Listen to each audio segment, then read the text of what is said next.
Yeah, you can go ahead.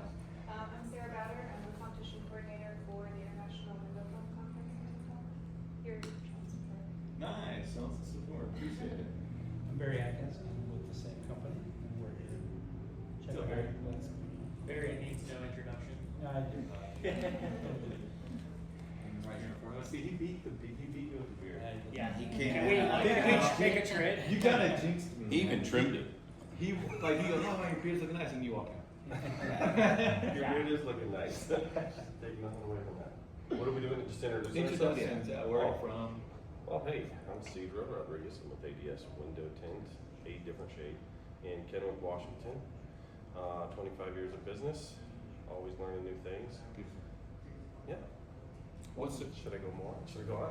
Sure. What service do you do? So we're a full line automotive, offering PPF, automotive window tint, ceramic coating, paint correction, things like that, vehicle wraps. We also do flat glass, security film, decorative film, solar control film. Would you say your automotive business first or architectural window film business first? Say again? Would you say your automotive business first? Do you mainly generate most revenue from auto or? Well, initially, but now our flat glass is neck and neck with auto. Congrats. Yeah, That's cool. it's definitely, and as a matter of fact, in the last 6 months, it's surpassed auto. Nice. Congrats. That's strong. That's really strong. Yes, and we've worked it to that point. It's not just dumb luck, so. That's we've got good. a good mix of flat glass and automotive so far.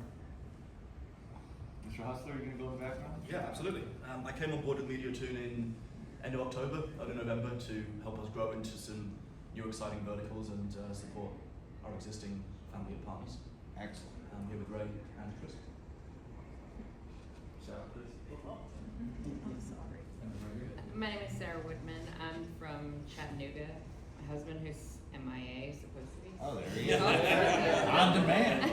He can make friends with the chair, so he's probably out there like I was. making new friends with people. So we're local right here in Chattanooga. We actually do not do tint yet. We're looking to start there. We started detailing ceramic coatings. We got into PPF last year, so we're still in our first year and learning all kinds of stuff. So. Well, she doesn't need any introduction. I mean, like, you know. Say hi or something. No worries. Nice to see you guys. Come on in. Can you guys, we're just asking everybody to kind of give a brief introduction, just so we can kind of know who's in the room and like, you know, what you do. I'm Ryan Wilcox. I tint windows. Love it. What kind? Yeah. All. All windows? Plastic, flat, glass, everything. I don't care what it is. Yeah. Car, house, commercial building. Cool. I guess I'm last, but most of you know me. I'm Chris Brooks. This is my 35th year in business. It's definitely been a roller coaster ride all through the 90s, early 2000s. You know, window tinters were known as, you know, the pieces of shit, but we've worked our way up, and you know, I kind of have a similar story to him. I started out all automotive. You know, I was doing 40, 50 cars a week by myself, 6 days a week.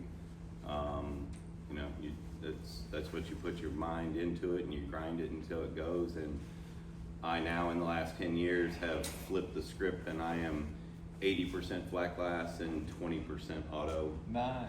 I still do full PPFs. I do ceramic coatings. We have detailers. We're a full-blown sign shop also. Nice. So any sticker from this big to a full lighted grid sign outside, we do it all. So we focus on a lot of high-end boats, a lot of high-end homes. With the help of this man over here, we have. We got you that Michael Jordan account, right? I found that one on my own, but he has definitely helped me in, I guess it's been just over 120 days. Most marketing companies tell you 4 to 5 times your ad spend you're hoping to get back. In 3 months in a row, we're probably at 30 times our ad spend. So a huge, huge difference. Ooh, that's the best promo we can get for Eric Kendall I Rewire. paid him like half of what he asked for. Oh, okay. In the next 3 months. That's the best plug-in right there. And I've even got him one client already, so. And plus, we're both in Florida. That's right. Beautiful. Where it's at. All right, so are we going Gators now? Is that what we're saying? We got one more. All right, we got back over there. And Dave snuck in too. Yep. Oh. So, what are we doing? Hopped up, huh? Introducing yourself. Introduce yourself and Alright. what you signed. Yeah, so I'm Bill Straits, Strategic Tint Studio in Midland, Michigan. I'm only a one-man show, and that's all I do is window tint. And I'm an Autobahn dealer, and yeah, still growing. Been in my shop for about a little over 6 months. Started there in June, very slowly, but I started out 3 years ago mobile, and Cool. have been slowly increasing. Welcome, And has man. been involved in Yeah. forums and Yeah. doing his own little marketing. Yep, yep. There it is. Yeah, There it is. very cool. Nice. Well, Yes. I'm David Serra. I've been in the industry since 2002 with TintWiz. And if you have any questions, a CRM system for tinters, detailers. Dude, you're way underselling yourself. How about the fact that you run a multi-million-dollar tint business? I mean, you know. serial entrepreneur. It's trying to. We expanded into LA, built a business in LA, sold a business in LA, built TintWiz to try to help the community grow and just bring everybody up as best we can, as professional as possible. So instead of doing things on Post-it notes and at a glance and forgetting things, it's like having an admin working for you, helping out.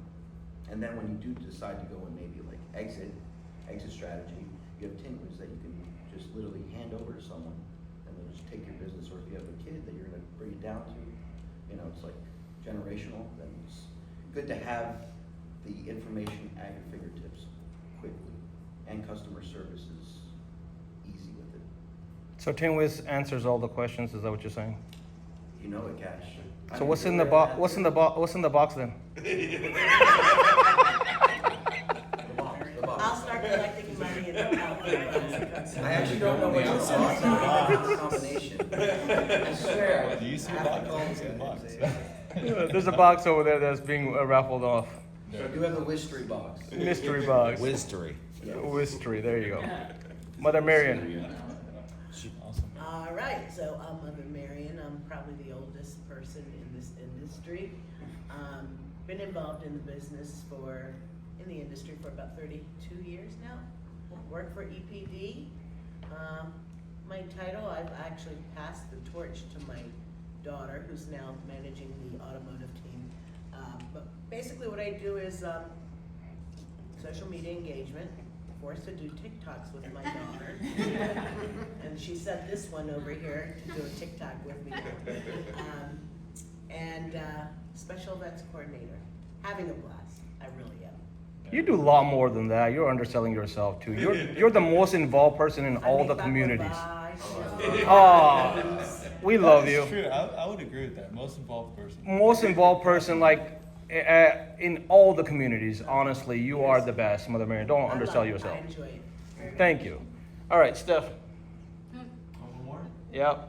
I work with Cash and Ryan. I'm boss lady. I keep them in line. That's what I do. Awesome. Redhead to redhead, right? Nice. Being recognized game. All right, guys. So we have some prizes. So this workshop is engagements. We're gonna let them introduce themselves next, and the more you engage, the more prizes are gonna be given away. We have a choice of ATR. If you know your window tinter, ATR is your best friend. We have some custom knives by Ryan Reels Performance, fully coated. And then we have the blade or the edge with the WFR. So this is some of the stuff that you guys can take away for taking time out to come out here and learn. So for learning, we actually are gonna award you. So, all right, let's start over here with the panel. Let's go, Pat. Age before beauty. I'll take it. Hey. So Patrick Fransco, I've been in the industry about 26 years. I started in the industry as a territory manager. I actually have spent a season of time selling large commercial projects to big retailers companies from Victoria's Secret to K Jewelers and Jared Jewelers and everything in between. Did that for a couple of years. Spent several years running the West Coast Distribution Center for 3M, and about 10 years ago started iMagnet Management. We're a boutique agency that was created specifically to work with people in the window tint industry. Over the past 10 years, we've worked with close to 500 clients in the window film industry. We're still continuing to do it. We, like I said, we work with everybody from people that are just getting started that like don't have a lot of budget and they need every dollar to go, a long way, to people that are spending 6 figures a year with us. So, and everything in between. We have a small team right now. We're at, by probably summer, we're going to be at 8 people. Combined window tint experience, window film industry experience on my team is north of 50 years. So we really understand the vertical. So when somebody contacts us and they tell us what film they use, what categories of the business they do, we know it like the back of our hands, because most of the people on my team have over 10 years in the business. So. Everybody can hear okay? Do they need to use the mic? We're good this way? Awesome. Sounds good. Voice carries, right? Well, guys, my name is Ray Padilla, owner and founder and co-founder of MediaTune and AutoFilm Mastery as well. MediaTune is our nationwide marketing company. And I started off in the marketing industry because I wanted to learn how to build a family business. Come from humble beginnings. Money was always the topic of discussion and complaints and arguments as well. And it was kind of a struggle at times. So I thought, what was going to be the one skill or 2 skills that I can learn that can allow me to thrive in any environment, any economy at any time? And that was sales and marketing. So started with that, got into my passion of automotive, thanks to my grandfather. He had me work with my hands my whole entire life. So nowadays, I'm proud to say MediaTune has turned into a full stack, full service digital marketing company, focusing on web dev, SEO, video marketing is a big thing, big part of our brand, paid ads, Google, and nowadays, we span across a couple of different industries, but my biggest focus for you guys today is just to really figure out what's that one bottleneck that's holding back. Sometimes it might not be marketing. Sometimes it might be something, maybe it's a people issue or process issue. And the good thing is we have a lot of experience up here, people who meet with business owners every single day just to figure out what's that one thing, what's the one big domino that we can knock down that is so big that it'll have a big impact on everybody else. So today, guys, be open. This room here is full of a lot of people who really want to see you guys benefit from it and grow. Eric Pendleton, Rewired Technologies. Excited to be here. I wanted to say that it's awesome to have all 3 of us here because we all know each other really well. But to see us collectively trying to help move the industry forward, I think is really cool because there's a lot of room for expansive growth within the web dev or website or advertising ad tech space within our industry. But me personally, we've been after it 3 years or just under 3 years in this space. We got our start in flat glass, and candidly, I didn't even know what that was before we started. And we had some awesome OG clientele that really helped us digest the nuance of what this space consists of and how to help dealers. And that's the core philosophy for us at Rewired is we just have a passion for working with awesome people and helping them grow, seeing them succeed, seeing them, carry those revenues, getting those calls on, December or January, like this is like my busiest winter ever. That's why we do it. And the background that we carry is strong in auto. So my business partners and I started in automotive. We helped grow a marketing agency from general obscurity to #1 in the space. Now, that agency was helping auto dealers sell cars or sling units, but there was a big element of collision, service, and many other aspects. So we had a ton of awesome experience to draw from when we came into this space, which helped kind of truncate that learning curve. But it's really cool to see where we're going and be a part of WFR in the panel this year. Awesome. From the WFR side, I want to say thank you guys, all three of you guys, for even just being here is phenomenal. And you guys all jumped in. So guys, take full advantage of this. We'll get this started. Can we get a round of hands for these guys? Awesome. And I don't think I introduced myself. I'm Cash. I'm the one that's event coordinator for WFR. I manage the group and kind of help plan these things out. I'm also owner of Top Tire, Top 10, Top Tire. I got two businesses. Always get them confused, but I'm a tinter myself. A lot of people didn't believe that until I was at XDC and showed you guys I can go to the next round. So there's that. Other than that, enjoy. Let's be engaging. This thing is meant to be engaging. So ask them all the questions you want because we want you to take home the answers for your particular question. And they're open to answer anything and everything. So I want to thank the panel again so much for being out here early in the morning.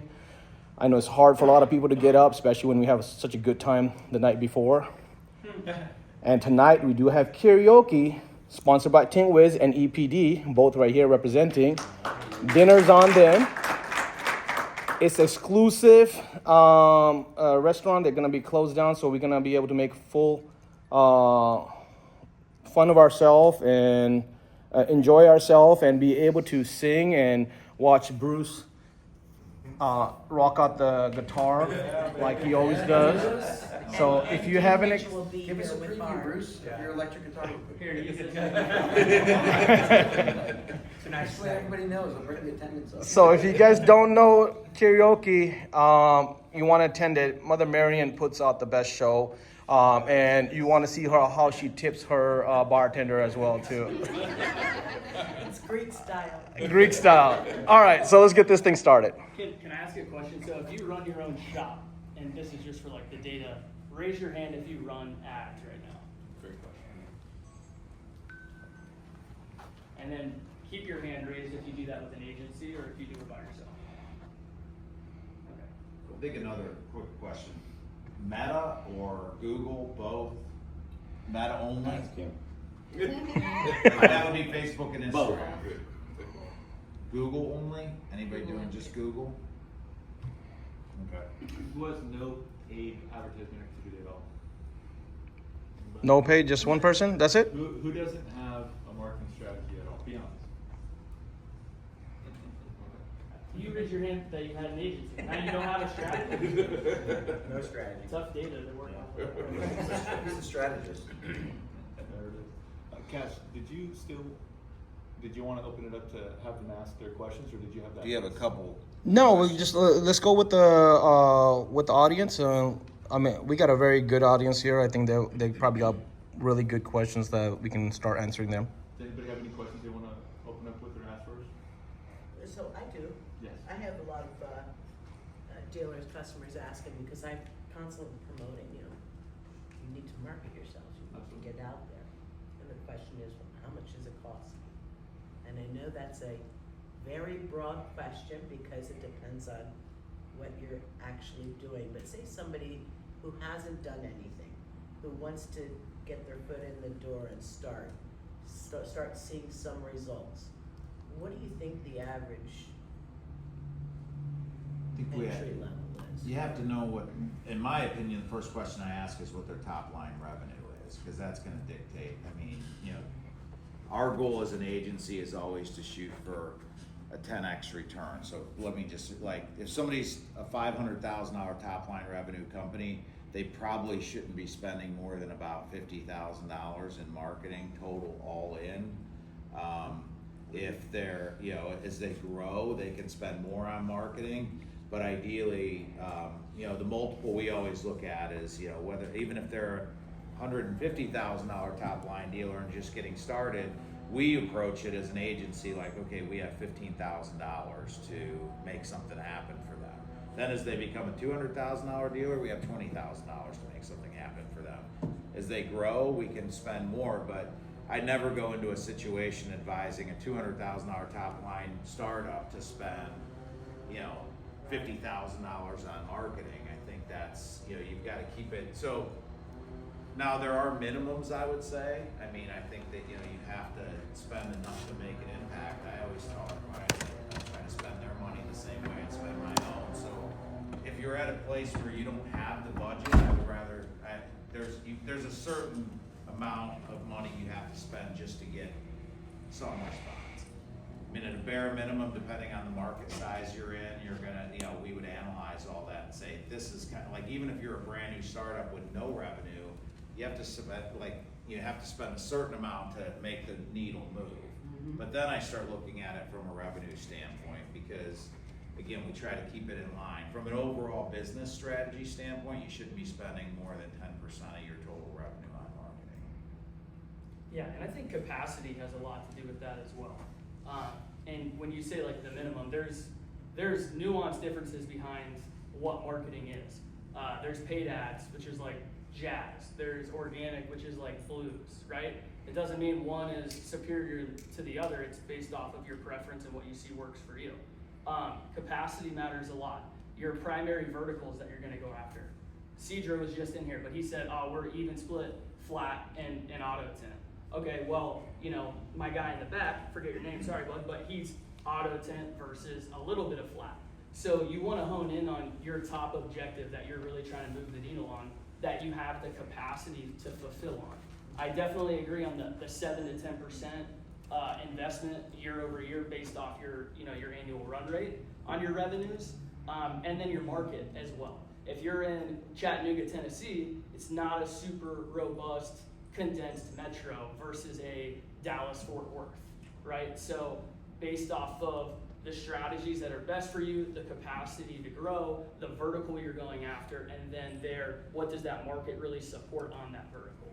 All of that matters to craft, hey, this is a reasonable point of entry to get you going. I don't think any of us are this type of agency, but agencies that will just spit a number without that recon, I wouldn't work with them, because they're just hit it and quit it. They're just rinse and repeat. And I think we're all more boutique and trying to tailor it specifically for the business's needs. I think one thing Eric touched on too, before you start spending money on ads, I always tell people, like, every marketing campaign should be based on a solid foundation. And that foundation is what I would call like the organic side of the business, or the free advert. Your website should be solid, your SEO on the website should be solid, your strategy for getting more traffic to your website should be solid, and your localized business strategy with Google business pages should be solid. When I start working with a client, I'm like, until we have that foundation poured, I don't even want to talk about paid advertising. Because if you don't have that foundation poured, you're going to probably spend more money than you need to get the response. So the very first thing you should do is make sure you're buttoned up on the organic side or the free side, because, you know, to me, there's a lot to be had, especially with regard to localized SEO, with regard to Google business pages. In the last couple of years, that's become as important as your website. So, you know, if you have a great website and your Google business page has been ignored, the first thing I would tell you to do when you leave this room is start getting your Google business page dialed. And a huge thing on the Google business page, I feel like a lot of people, when you search for a restaurant, the first thing you're looking for is reviews. So if you don't have a good review source, something that's populating reviews from your clients, and if you're asking your client for a review, it's not like when the client comes into our shop, we're not asking, hey, give us a review. Usually they're giving our guys a $50 tip for tinting their Tesla, and then now they're sitting in our shop. What are they gonna write a review about our waiting room, or how the guys interacted? They're not writing about the tint or how they enjoyed the heat rejection or anything like that. So the review's always good to send after they get home. Automated, obviously through TintWiz is how I would recommend it. And then also, like, if you look at your Google page, there's pictures that you can upload. The more pictures you upload, the better off you're gonna be. If you got 50 pictures versus someone that's got 1,000 pictures, you're probably not gonna be, getting searched or found as much. And there's ways to optimize those pictures too. Like you can rather than just take it and the picture be called 57862.jpg and you load it up, which will be beneficial because it'll show Google activity. There's ways you can optimize that picture to squeeze every drop of blood out of it. And reviews are huge too, because we've worked with a lot of legacy shops that have been in business 20 plus years and have great businesses, but have sort of not paid attention to that. And they're like, why is the new guy in town showing up ahead of me? And I'm like, well, because they have 268 reviews and you have 7. You know, it doesn't mean they're a better tint shop than you, but you know, Google is looking at what they can, like, so to me, reviews are huge. And I'm not saying, and real quick, and I don't recommend you go home and focus on it for a month and a half and get 100 reviews and then put it back on cruise control and forget about it. You're much better off to have a steady flow of reviews coming in every single week, and a tool like TintWiz. Have a strategy for accumulating reviews. You know, TintWiz is a great way to put that, a little some automation to that, but what Google likes to see is consistency. More than anything, they like to see consistency. They like to see regular posting, they like to see regular reviews. They don't want to see you build a Google page, put a bunch of effort into it, get 50 reviews, and then nothing happened for 6 months. You got to be consistent with what you're doing. On top of the reviews, responding to your customers' reviews. That's huge too. You have to respond, even to the negative ones, and ideally respond in a positive way, because a lot of times people, when they read the reviews, you responding in a positive way to a negative review will do way more for you than all the good reviews will do. But anyway. Yeah, you know, I really like what you were saying, and first of all, world-class answers. I think everybody has the same answer here. 5 to 10%, 7 to 10% is what we should be spending on advertising. But the game is very different now in 2025. The industry has changed rapidly over the past 5 years, and it's went through maturity. When I got into the industry, people were asking for more educated consumers, and we have that. For more educated consumers, yes, there's more demand now than ever, and that's the best thing, but they also have more options. So we get shopped on more. How many people are getting price objections or getting priced on, or there's a competitor down the street that is, you know, I see a lot of head nods, and something's always dealing with price. So that's a little bit more competition. That's okay. But now marketing is more important now than ever. There's another answer that I'm sure these guys will agree with me on too. If you don't know what it costs to acquire a customer, well, what you're losing is you're losing sleep at night. That's what it'll cost you. It'll cost you a lot of stress and a lot of anxiety. You see, the goal nowadays is to know exactly what it costs to get a customer, whether it's organic or paid or whatever the case may be. You got to know data. You got to make data-driven decisions. If I know exactly how much it costs to acquire a customer, well, then I know exactly how many customers where I need to spend money. I know where my money is being made. How much more stable and consistent are things at that point? The goal is stability. The goal is to build a bench so you can do almost anything. But if you don't know where to spend money, and you don't know how much money you need to spend to get that one customer or your ideal customer, it's a scary place to be. So getting a marketing strategy in place, knowing where your leads are coming from, utilizing CRMs like TintWiz is what will give you that clarity on where your leads come from. That sets the foundation to then go off and scale and build the business. If you knew you had a marketing strategy that generated 50 tint customers every single day, or every month I should say, 50 tint customers every month, and it happened month after month after month after month, how much easier is it to go and say, hey, you know, I'm gonna hire a sales guy. I can kind of take that risk on this sales guy. I think he got what it takes, he has the experience I'm looking for, so that I can step back and I can focus on operations. Or the opposite, maybe you say, no, I want to work on the front end of that business. How much easier is it if you know your marketing strategy becomes predictable and you know exactly where to spend money and how much money it's going to get those customers? How much easier is it to go and say, hey, yeah, let's go take that strategic risk on that new window tint installer or that new flat glass guy, so that I can focus more on sales, because I'm the money maker in the company. So marketing it's very subjective depending on which way you look at it, but it is the thing that builds that awareness so that we can open the door of growth and opportunity. Yeah, I mean, perfectly said. And to add on the Google front with the reviews. So, of course, the more reviews, the better, right? But what you can do with your Google business listing is crucial as well. Instead of, and I think we might all be familiar, so your sponsored results in Google are your Google pay-per-click results. Somebody buying that keyword to say, I want to be at the top. When you scroll past the sponsored results are your organic results, right? So what you can use in Google pay-per-click is your listing as what's called a location asset to have it populate as a sponsored result.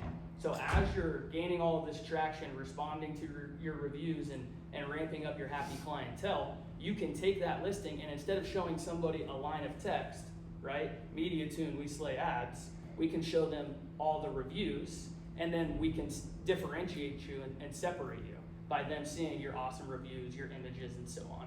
And it also helps you optimize for the maps listings in the map pack, which is huge for Apple users, where they're actually searching like auto tint near me, not in Google, but in maps. And then boom, your result populates. So we've seen tremendous success with the local service element within Google by leveraging your Google business listing. And that's one of the prerequisites that we look for before we work with a dealer is, established website and the foundational layers, as Patrick mentioned, but I'm always scrutinizing the reviews. Do they have ample reviews? Are they responding to them? I think that's a crucial element.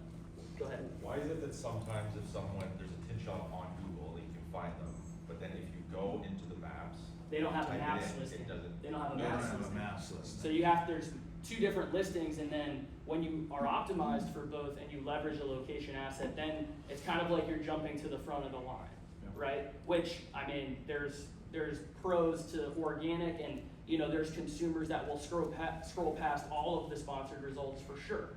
So there's it's a dealer's choice kind of how you're going to engage. If you notice, if you do any searches yourself, if you notice the map, the map listings have been taken a priority. Google's put a priority on that. In many cases, the map is the first thing you see when you do a search. So to me, and a lot of people don't understand, your map listings are primarily driven by your Google business page, not by your website. So if you have a great website that's been SEO'd by the best SEO people in the world and your Google business page, sometimes the first thing people are going to see is the map listings and your competitors there before they even get to the first organic result that's driven by your website. So I tell people, as I mentioned in my answer, I do not even put websites above a Google business profile anymore. I feel like they're equal in weight as far as what you need to do. And to dovetail a little bit off what Ray said, by the way, I was going to give an amen, but when you were talking about that, but Marion asked earlier about like what people should spend, and Eric dovetailed in about capacity, and I think what Ray was talking about is important. Once you know your customer acquisition cost, if you know you don't have the ability to service more than 25 customers in a week, you probably shouldn't spend money to generate 50 customers in a week if you can't. Because some people brag that's like, oh, we're booked out 3 weeks. That's not a good thing. If you're booked out 3 weeks, people start going elsewhere. So you're spending money to generate a lead just so that they can find out that you're booked 3 weeks out and they go down the street anyway. So I have a small rebuttal to that. We love to be 4 weeks booked out, and we take 50% deposit. It's non-refundable. That customer's not going anywhere. So if you can lock them down, whether it's PayPal, whether it's, I don't care if you give me an ACH, I'm not gonna do a $15,000 job and not take a deposit and not have that customer locked in. So I love the opposite of what you're saying, but I understand if you're just doing auto and that customer's walking in and they say, yes, I need to have it done today, that's not my clientele. If they're willing to do a deposit. Everyone's had that point in their life to do that, but as a car guy only, I was doing 40 to 50 cars a week, and when I started taking on those cars that were $7,000 to $1,000 a car, I took that 50% deposit and locked them in, and I'm like, sorry, if you can't wait for my time's just as important as your time. So ask a woman how often she has to get her hair done. And I love it when the wife comes in and they understand more than anything, because they can't leave their salon without booking another appointment. And that's it, and they're gonna wait 6 weeks. And so they're used to waiting as long as you make them feel like their time is important too. I absolutely agree with you. If you can collect the deposit, I think that if you could be booked 4 weeks out and have deposits, that's perfect. That's your cash flow. But probably don't need to run any ads. Yeah, no, you still need to run ads to get those nicer jobs though. And I don't disagree with you. If you turn your ads off, then you have a lull in your lead flow, and when you get through those 4 weeks, then you're not booked. Yeah. And Yeah. I'm not even disagreeing with you, but what I'd say is, there's a lot of people that are giving a deposit and you can stay for it, but there's still a lot of people, whether you register it or not, that when you tell them you're booked out 4 weeks, you're gonna find somebody else. That's just the reality. And just to piggyback off of that, because this is really important. When you run paid ads, you're in the pay to play model. So you're telling Google, you're telling Facebook, I'm here to pay, I'm here to play. So your ad account is like a stock. When you start paying into it and it starts to mature, you're getting rank on the platforms. The algorithms are liking you. They're not going to like you if you run your ads for 30 days and turn them off for 30 days and run them again for 30 days and turn them off for 30 days. This isn't like a magic lead generator where you snap your fingers and leads just funnel in. You have to continue to pay in, you have to continue to optimize your campaigns, or the agency optimize your campaigns, and you have to continue to chop wood. The biggest mistake, and I know Ray and I just spoke about this because we're coming into spring, the biggest mistake we see from dealers is, oh, it's gonna be winter, I'm gonna turn it off. Be bullish and double down, because nobody else is doing that, and even if you don't get that lead today, that demand is building during the winter months. And you talked about loyal customers, right? Like customers shopping you out. You run meta ads to somebody the entire winter, guess what? You have somebody brand loyal by the time it's time to buy that tint or PPF. They're going to remember your name. Exactly. So they're not shopping. They're saying, I've been convinced by cops that I'm coming in to do vehicle wraps, and I'm going to do that with them. I'm not calling somebody else because they've earned my respect, my visibility. So. I have a question. You guys all kind of mentioned,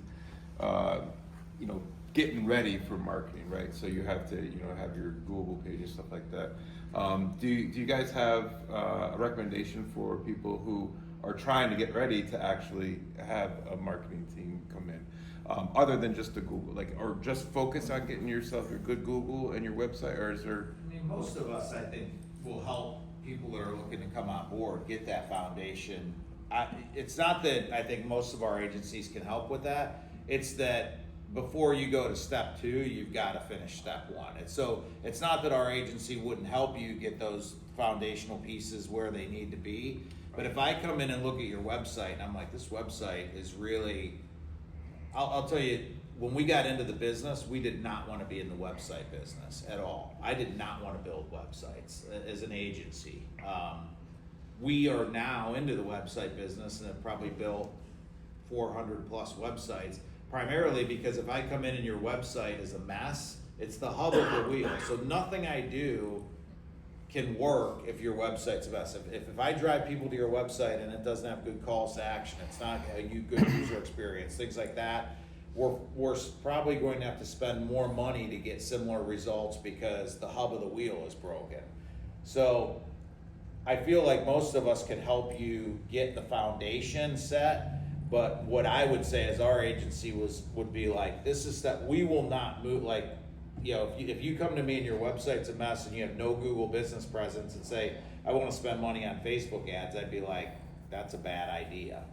I just wouldn't recommend it. There's always something you can do at all times in business. And, sometimes you're not ready, you shouldn't hire an agency if you're not at that stage. That 5 to 10%, that needs to be very strategic.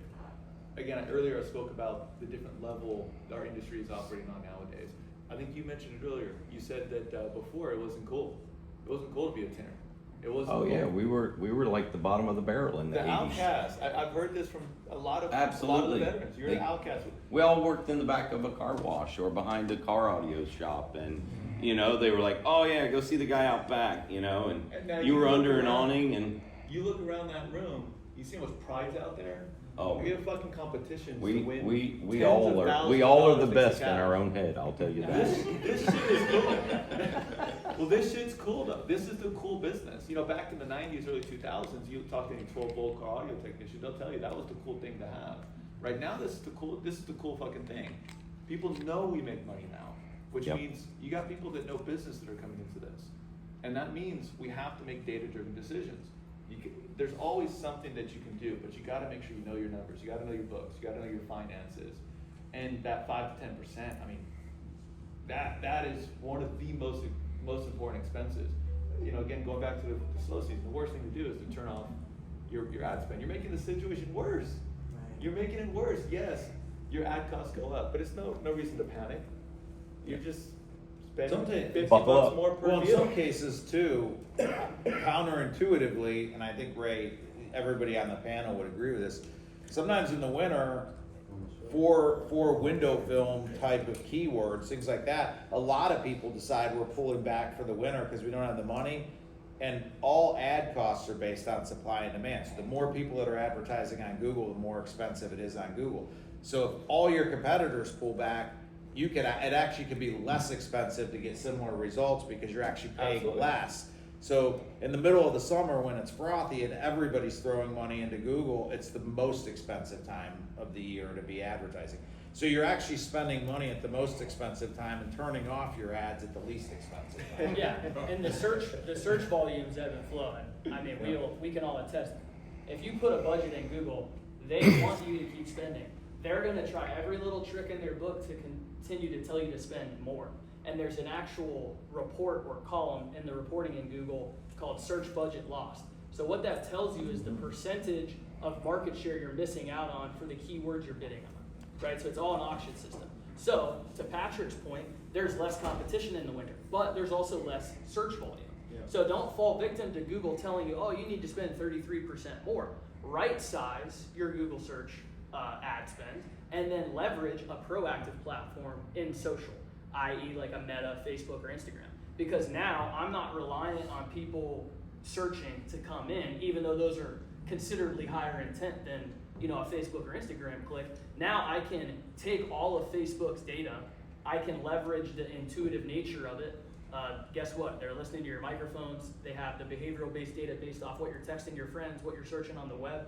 If you have a Facebook-owned property on your phone, which is Facebook, Instagram, WhatsApp, Messenger, Threads, they're tracking you. So we have the ability to ascertain who the quality candidates are in your market, and then you can deliver ads to them. So again, instead of, like, the nature of somebody in Google is, I'm searching for this, so if I find a provider, I'm going to make the first couple calls intent, and I'm going to price it out. When you have that proactive nature in Facebook, you're building brand loyal customers. You're introducing your brand to them, you're getting exposure with them, but then they're starting to identify with you because you're connecting with them. It's not just hitting them over the head that I do auto tint, buy it now. They might see a cool video you did. They might see that you give to like an animal charity and they vibe that. So right sizing the budgets is always crucial. Most of the time, regardless of the dealer or the market, you're probably not going to maximize your ad spend within Google search. So often that might not apply. But understanding the differences between how the platforms engage, I think, is crucial because it kind of gives you the full perspective. Yeah, speaking of the way Google operates, we've seen some crazy stuff from Google. They'll move settings, they'll adjust settings to make you spend more. And that's why it's so important. This might sound self-serving, but that is why it's so important to have a true expert, because we pay attention to those changes. Especially nowadays, I don't know how many calls you get from Google every fucking day. Oh, every day. I get calls from Google all the time, but even then, their primary job is to figure out and find ways. They're trained, and they mean well, right? But they're trained to help Google make more money. Their job is their training is to help them make more money. Having Google run your ads is kind of like having the IRS do your taxes. It's kind of fucking good. You know what I'm saying? So, I think that's the best. I actually think to Ray's point too, don't run smart campaigns. Just don't. It hurts my heart. But the other thing I think Ray was hitting on is, you can't build a Google ad campaign, work with an agency, build it, and then say, okay, I'm going to spend X amount of dollars per day. I liken it to weeding a garden. It's like, if you want to have a beautiful garden, you've got to go in there and you've got to weed it, you've got to fertilize it, your Google ads are the same way. There's constant adjustments, constant tweaking to optimize that campaign. It's not a set it and forget it.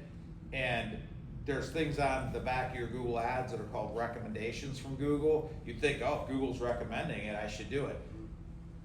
I dismiss more recommendations than I approve, because a lot of times those recommendations, again, are going to result in you spending more money with Google, not necessarily getting better results. And just so you know, the three of us, even though we run different agencies, there's times I get on the call with Ray and I'm like, and I'll just be like, Ray, are you seeing this on the back of your Google Ads? And he'll Like, be what like, the yeah. fuck is Like that? we compare notes about, even though, because there's enough business, like I don't view these guys as competitors, but because everything is changing so fast, even though we're in it every single day, there's still times I call Ray and I'm like, what do you think about this? Have you been seeing this? And we compare notes on that, because even if you do it every day, Google it's a constantly changing landscape. Yeah, the optimization score, like what he's alluding to, Google will tell you like how optimized your campaigns are, and you can go through and ignore every recommendation and get it back to 100% without changing one thing.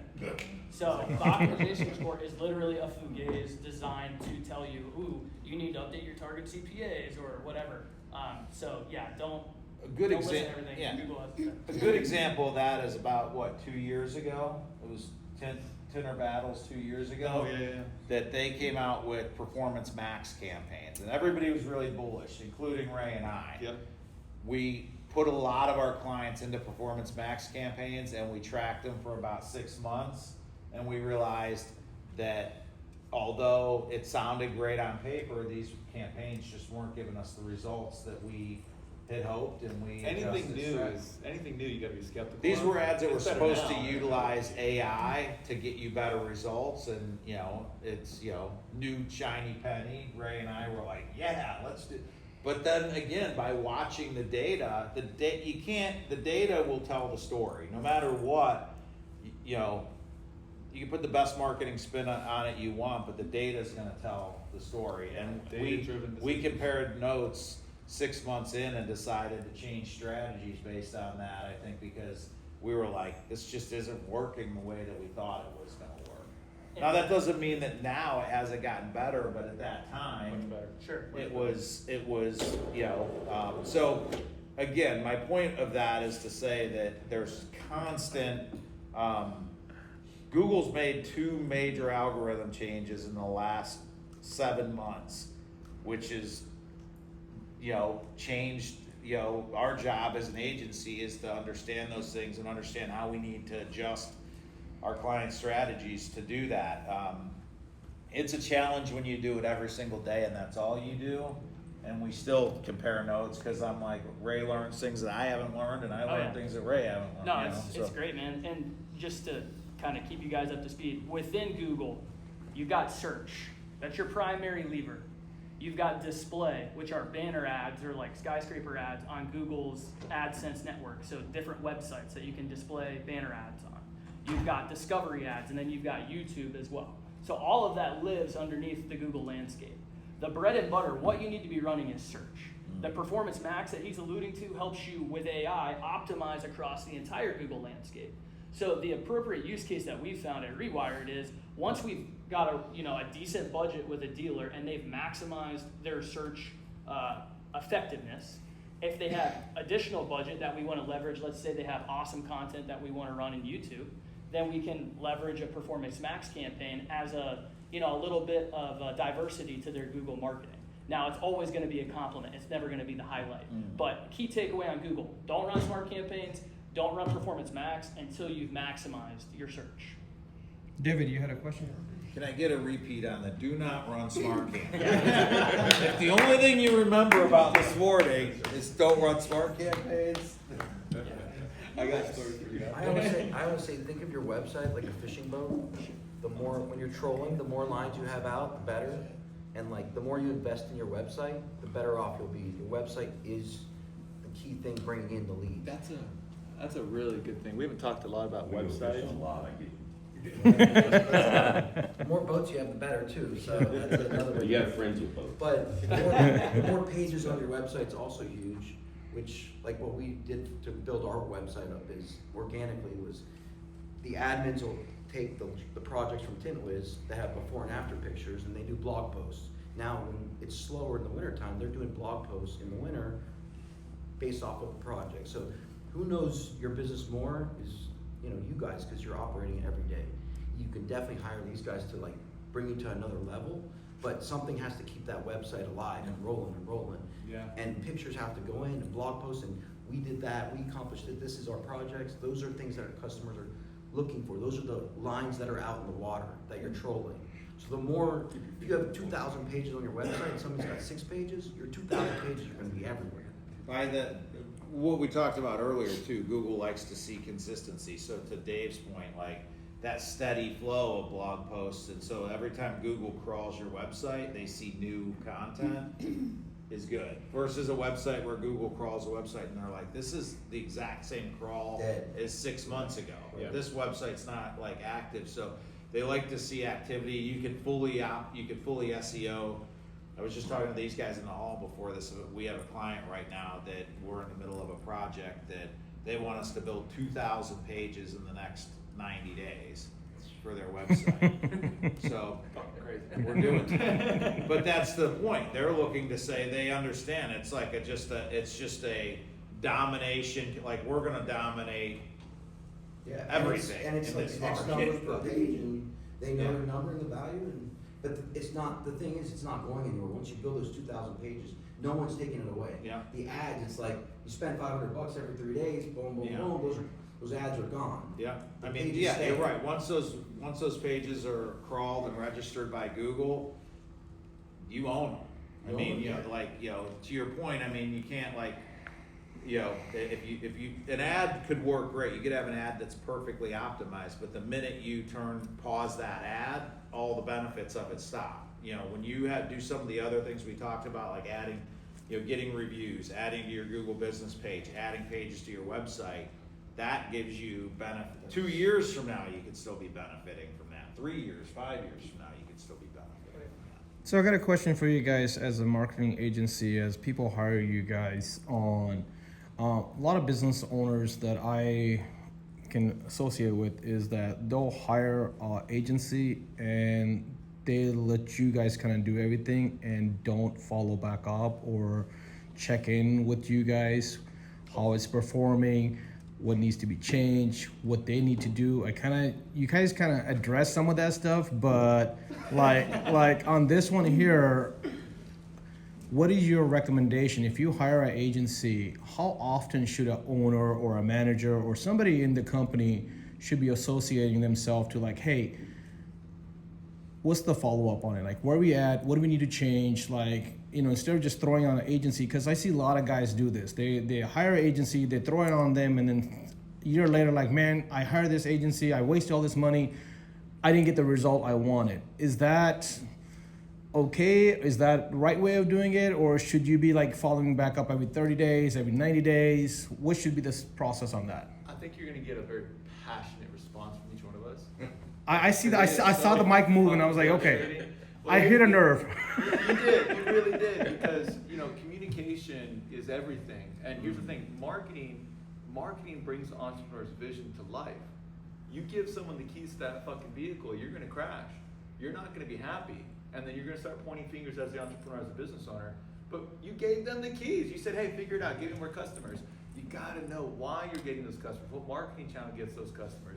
You have to know how much it costs you to get those customers so you can decide if you want to double down or not, or if you want to pivot. The biggest thing is we've had some amazing case studies. I'll tell you, one of our biggest case studies is we helped a shop grow to a $5 million business in less than a year. I was talking to that guy every goddamn day. Yeah. And I will say this too, it's a relationship. Growth exposes your biggest weaknesses. So it's painful when you grow. The faster you scale, the more painful it is.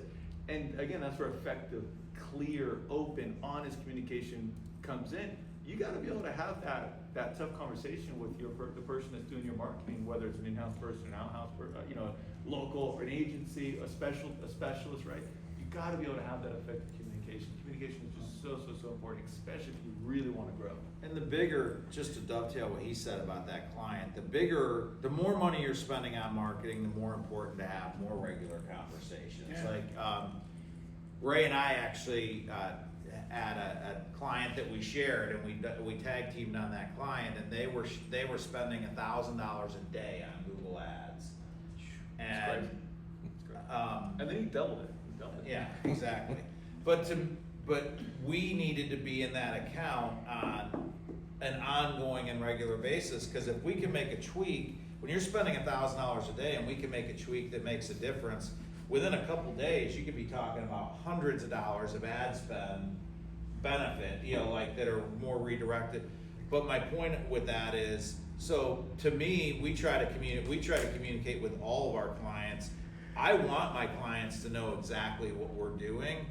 Sometimes I take on a new client and I'm like, okay, you've been working with XYZ company, they're charging you $750 a month.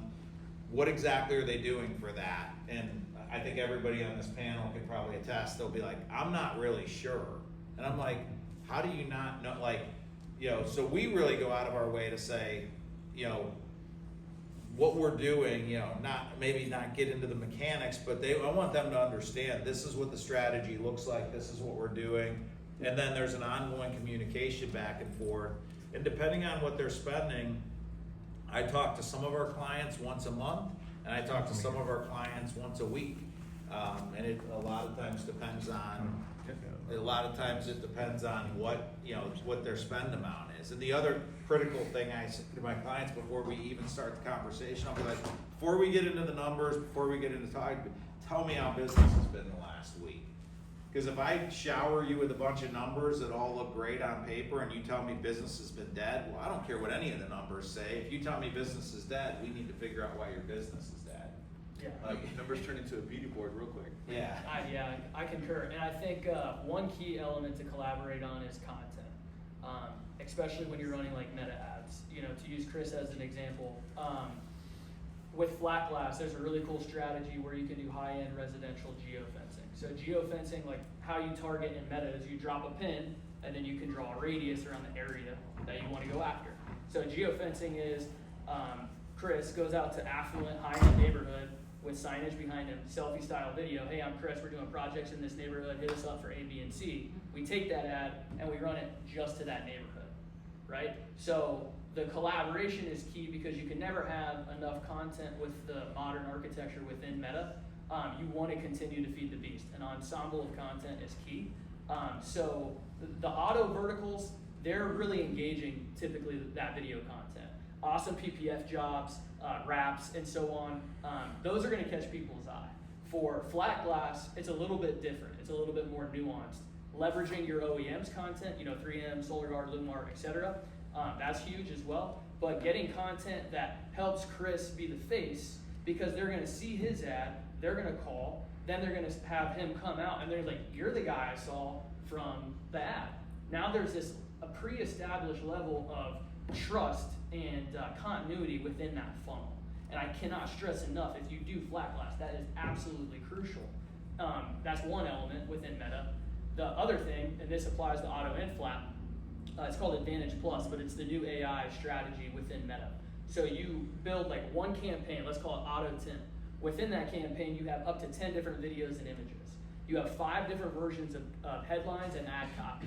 And then you have all of the placements within Meta, Facebook and Insta, available to you. So if Cedro is more likely to engage with an in-feed in Facebook, and I'm younger and I'm more likely to engage with a reel, well then what it does is it builds the reel ad with specific copy and specific content that it serves to me, versus Cedro is going to get a different ad with a different version of copy and served to him. But it's done within the same dynamic ad campaign or ad set. Now, not to lose you on the jargon, but to compare and contrast, in the previous era, it was build a static ad, an ad that just looks that way no matter where it serves. Run it for 2 weeks, see the impact, and then reevaluate. Those days are gone. You let the AI, you let the algo do your heavy lifting. And you don't release the hounds to the algo, you rudder it, kind of like a ship, but you don't dictate to it. And that's the internal moniker that we have. We're ruddering our algos. We're not dictating to it really rigidly, because Facebook knows much better than me how to engage. And that's back to the point of not turning your ads off. When you get this optimization and this maturation going, then it begins to just get smarter and more intelligent, and your spend is sharper, is more appropriately spent. So yeah, there's a lot that goes into that side, but one element for collaboration is content. If you're working with an agency and you're running any element of video, YouTube or Meta, definitely be constantly coming to them and saying, what more video content can I get? What other content for my verticals do you see works well for your other clients? That's a conversation that we like to have as regularly as possible with our dealers. One of the things that Eric talked about too that you should really pay attention to is there's a way within Meta that you can geofence areas, and the more customized your ads are to the person you're directing them to, the better the response is going to be. Most of you guys have probably, if you're in the flat glass business, have had a 10 by 10 booth at a local home show and went out there and put your 10 by 10 booth up and talked to people as they went by. Now, you might have spent $2,500 for the booth, staff, everything like that. Now you can say, okay, this is at AT&T Stadium in Dallas. They're doing a home show for the weekend. You can go in and drop pins, and you can perfectly like isolate for the next 7 days AT&T Stadium and people that are in AT&T Stadium, and you can run ads and say, hey, hope you're enjoying the Dallas home show. You know, and now, like, as those people are there, instead of you having a booth, maybe you spend that money to run targeted geofenced ads without even having a booth, and you're reaching more people because you're going to actually be able to reach the whole Dallas area of people that went to that thing versus just people that happen to stop by your booth. So that's a way. You mean like what I do at every window film conference? Yeah, exactly. Yeah, cool. Same thing is with, like, a good example, like we work, like if you're working with a restaurant in the summer, the Indians, I'm based out of the Cleveland area, the Indians play, you know, Guardians? 8 Indians. They're still the Indians. The Indians play 80 games a year in Progressive Field. If I own a restaurant downtown, I am running geofenced ads on Progressive Field for every single Indians game. And I'm gonna have an ad that says something along the lines of, go tribe, da-da-da-da-da. I'm not gonna get into the content here, but I'm gonna have that, and I'm gonna say, after the game, come by for half price appetizers or something like that. Or like, my point is, you can say, okay, I'm gonna reach everybody that's in Progressive Field watching this game. Yeah, it's right great. now. Like, and that's a restaurant. That's a case study on a restaurant, but there's very similar opportunities for all of you guys in the room. One being a home show, things like that. Yeah, and on the collaboration as well, just one really cool thing in Meta, you can take, like Tint Wiz, right? You said if you go to get your store acquired, you need the data. Well, when you have that data, that can aid in your marketing as well. You can do a matched audience in Google for Performance Max, but you can also do what's called a custom audience in Meta. So you can take all of your data of all your existing clientele, and let's say it's everybody you did work with last year and you want to drive referrals, and you have like a referral program. You plug them in, Facebook's going to find those profiles and target those people with ads. Or let's say you took every happy customer, like your 500 top customers you've ever had, you plug that in, and instead of getting in front of those individuals, you can create what's called a lookalike audience, where you find people that look just like your ideal clientele, that Facebook's like, oh, what's the mean data set here? Boom. More people that don't know about your business that look just like your ideal clientele. And the important thing about that too, and I agree 1,000% with what Eric just said, is you can run those as what are called dark posts, which means some people are worried, hey, I want to customize these posts, but I don't want my feed to be cluttered with a bunch of things, talking about the home show, talking about the Guardians game, talking about this. You can run those as dark posts. So the only people that are ever going to see that ad are the people that are in that audience. Yep. It's not on your feed. And this is why you should not boost Facebook posts. Exactly. Don't ever boost a Facebook This post. answer, you hear the answers, right? Yeah, no smart ads, no boosted posts. Boom. Not even Instagram? Why? Meta is, Zuck owns both. So the evolution of Facebook, 2005, you start a business page, you start getting followers, and you can reach all of your followers whenever you want, right? So Facebook gets everybody accustomed to this practice. Then they pull the reins back. Now you got to boost to reach your audience. But because if you just do an organic post without boosting, it's going to reach 5%. So now there's a layer of you have to pay to play. Then the next step in the evolution of that was paid ads, where you have way more control over how the ads serve, the intelligence that powers them, and I don't know if anybody is familiar with this term, but just raise your hand if you are. Has anybody heard of retargeting or remarketing? Okay, so in Facebook, Google is your primary lead generator. It's your bread and butter. Facebook and Insta are traffic acquisition channels and retargeting channels. So what does that mean? How does it fit into the puzzle? It's going to help you acquire really cost-effective traffic. But all of this traffic is going to converge on your site, your social pages, and so on. What Meta allows you to do is track that traffic. You put some code on your site. It doesn't say it's Cedro, right? It doesn't say it's buried. What it gives you is a hashed ID, so a string of numbers that denotes that that's your account, that's Eric Pendleton at Rewired. And then it tracks the events or the activity that hashed ID or that user takes place on your site. So if somebody comes to your site and converts as a lead, well, it's tracked that. So we know, don't retarget to that person.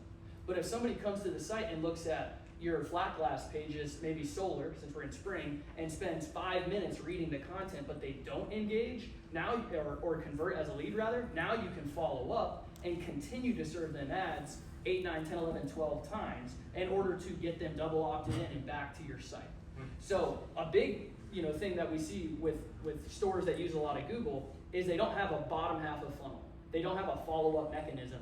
They're paying a premium for these Google clicks. They're coming to your site. Some are going to convert. A lot aren't. And then what do you do with those $5 cost per clicks that you invested to get somebody to your site? Wouldn't you find it sensible to have a systematic way to follow up, a sales engine always running, and not follow up where you got their info and you have to call them? You're going to let Facebook do that heavy lifting. So the value in Facebook is the proactive nature of being able to deliver ads, but also what you do with your traffic and how you follow up with it is crucial. And that's what a funnel is, right? You're discovering somebody here, they're getting engaged, and they're becoming a customer down here. Well, one click to your site doesn't move them to the customer all the time. You have to have a process to do that. I have a question. What's your favorite CRM funnel site that you're using? For CRMs or like ClickFunnels? Like ClickFunnels. We don't leverage ClickFunnels really. Typically what we'll do is we'll optimize it based off the dealer's site, right? So often we'll build like an interstitial lander, like a go-between landing page based off a service, or we'll just align the funnel based off of like the website and we'll optimize the site. As far as CRMs, definitely TintWiz. I mean, and I'm not, I know this is a marketing meeting. 10%. Yeah, I know this is a marketing meeting, but that's half your cut. Seriously, when I tell you this, and it's not because I get along with Cadeau, Eric, and Dave, but if you're a business running in the window film industry in 2025 and you're not using TintWiz, I don't understand why. I don't understand why. I mean, and I'm not saying there's a ton of dealers that don't have a CRM. Let me tell you. So tell your friends. But why? I mean, and there's a lot of there's other CRMs like that you can use. I'm not even going to say any of the names. No, you can't. No, I'm not going to say any of the names. What I'm going to say is, if you have a company that has a CRM that works really well and is focused on your vertical, why would you try to make a CRM that wasn't designed for your vertical work for your vertical? Sure. And again, I'm not saying that because I'm buddies with TintWiz. You see I'm sporting the hat today and everything. The reason I'm so supportive of TintWiz is because it helps me be able to more fine-tune the marketing I'm working for my dealers. It's not that I'm a shill for TintWiz. It's like when you're using TintWiz, I automatically can do a better job marketing. Yeah, you know how to make those data-driven decisions. You know where all the money comes from, and also you can manage your sales staff with TintWiz too. You have the project section on there. You have those different statuses you can label inside TintWiz, so you know exactly what's in the follow-up status, what's a pending proposal looks like, and then the proposal process is a lot easier too. Yeah, I mean, agencies want you to use a TintWiz because if the leads that we generate just fall into some obscure inbox with no process on how to manage them, you're not going to get a return, and then you're going to turn around and say, "Oh, well, you didn't run good enough ads." So I'll take 30%. I feel like a NASCAR driver, like hit over here with the hat right before I walked in the room.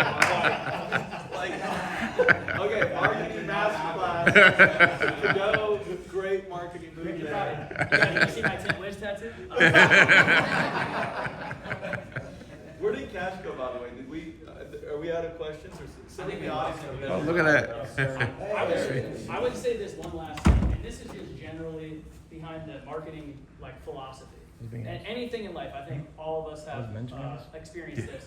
Like the financial industry or the medical field or whatever. They come up with all these clever acronyms to make it sound so complex and oh man, if you're not an expert, you can't understand it. right? He could have said CAC, customer acquisition cost. Probably would have went over most people's heads. We would have thought about paying. Yeah. So when you work with an agency, man, like don't get discouraged by what the stats mean. They're not that hard to learn and understand like what matters. And I would just say like click-through rate, CTR, click-through rate, the percentage of people clicking an ad that are seeing it is crucial. You want that 4% or better in Meta. You want it probably 7 or 8% or better in Google if it's search.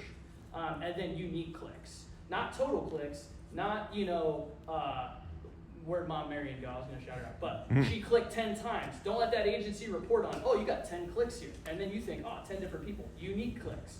How many times did that unique prospect click? That's what we care about. So. If your agency should want to, I love when my clients know more about what we're doing and understand it more. To Eric's point, they understand what all these terms mean.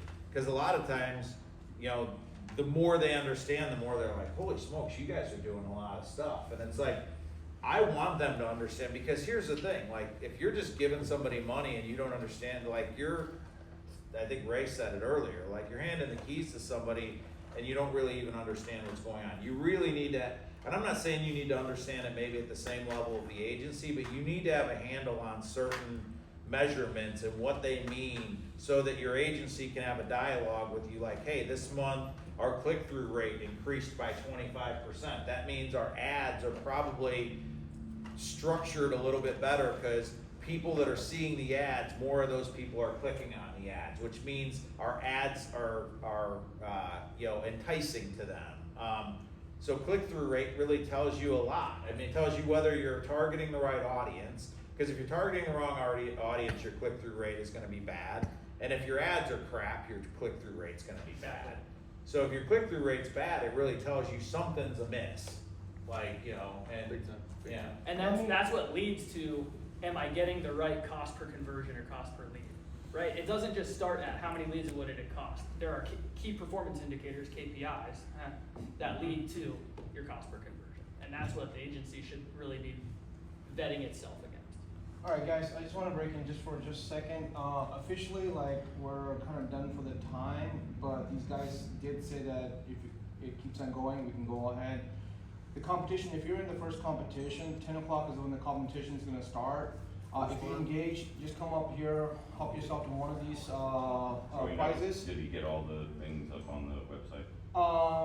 I'm not sure yet. I'll check on that. But if you're in the first 10 o'clock competition, then you want to go ahead and head out. If you still want to engage and continue this going on, it's all up to you guys, both the panel and the audience. Yeah, but we're going to have a bare knuckle brawl. Yeah, this has been awesome. So thank you so much. Thank you for the panel on my behalf. What about the prizes? Are we not giving out any? Yeah. So like I said, however you want to give them a prize, like I said, you have options of what do you want? Yes, 9-1.